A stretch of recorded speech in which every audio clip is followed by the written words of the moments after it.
Nagdalaklak na ako. Sabi nila, love has its funny way of showing up uninvited. Bigla-bigla na lang sumusulpot. Pero kadalasan, it is disguised as the person who knows you better than anyone else. Your best friend.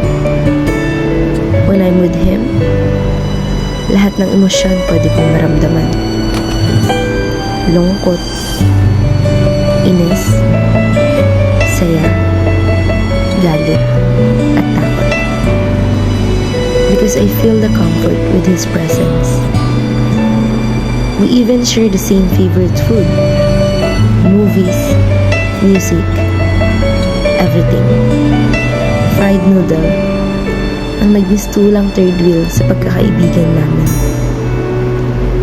We share a lot of same things at trip sa buhay.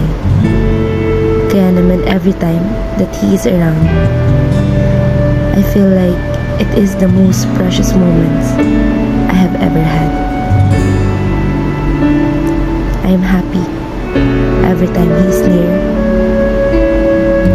every time I'm with him. I am the happiest. Kaso, tulad rin ng sabi nila, not all happy stories has its ending. Maliban na lang sa amin. Because he used to be my best friend. Now, my lover.